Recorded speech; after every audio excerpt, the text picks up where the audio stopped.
করে দৌড়াচ্ছে তার বাড়ির দিকে। কারণ হচ্ছে আবু হুরায়রা রাদিয়াল্লাহু তাআলা আনহুর পরিপূর্ণ ঈমান ছিল, বিশ্বাস ছিল, আমার নবী যখন আমার মায়ের জন্য দোয়া করেছে, পৃথিবীর সব দোয়া মিস হতে পারে, আমার নবীজির দোয়া আমার আল্লাহ ফিরাই দিবে না। সুবহানাল্লাহ বলুন। আরে মা বিহনে দরদি কেউ, মা বিহনে দরদি কেউ নাই রে জগৎ জুড়িয়া, ভেবে দেখো কি করছো সেই মায়ের লাগিয়া। বলুন মা বিহনে দরদি কেউ, মা বিহনে দরদি কেউ নাই রে জগৎ জুড়িয়া, ভেবে দেখো কি করছো সেই মায়ের লাগিয়া। আরে ছিলাম পিতার মস্তকে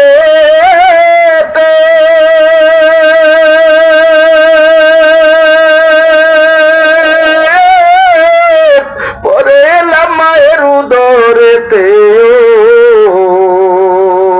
আরাম করে রাখলো আমায়, আরাম করে রাখলো আমায় নিজে কষ্ট করিয়া, ভেবে দেখো কি করছো সেই মায়ের লাগিয়া। একটু ভেবে দেখবেন সেই মার জন্য আমরা কি করেছি। যেখানে আবু হুরায়রা রাদিয়াল্লাহু তাআলা আনহু দৌড়াচ্ছে পরিপূর্ণ বিশ্বাস নিয়ে, আমার নবী আমার মায়ের জন্য দোয়া করেছে, আমি যে দেখবো না জানি, না জানি রে আমার মা যাওয়ার সঙ্গে সঙ্গে কালমা পড়বে। আরো জোরে বলেন সুবহানাল্লাহ।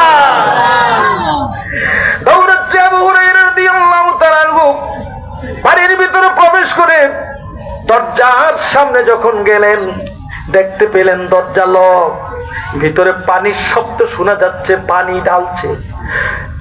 আর আবু হুরায়রা রাদিয়াল্লাহু তাআলা আনহুর মা তার শব্দ শুনে, আবু হুরায়রা রাদিয়াল্লাহু তাআলা আনহুর পায়ের শব্দ শুনে, আওয়াজ শুনে বুঝতে পেরেছে তার সন্তান চলে আসছে।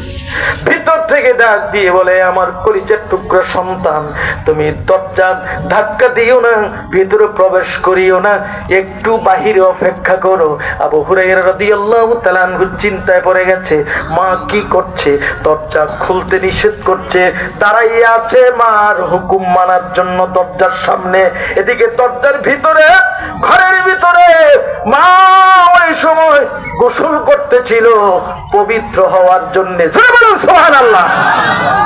গোসল কমপ্লিট করার পর পরিষ্কার কাপড় পরিধান করে দরজাটা খুলে আবু হুরায়রা রাদিয়াল্লাহু তাআলা আনহু চেহারার দিকে তাকাইয়া ডেকে ডেকে বলে, আয় রে আয় আমার কলিজার টুকরা সন্তান, আয় আয়, তুই সাক্ষী থাক, আমি পড়ে নিলাম আশহাদু আল্লাহ ইলাহা ইল্লাল্লাহু ওয়া আশহাদু আন্না মুহাম্মাদান আবদুহু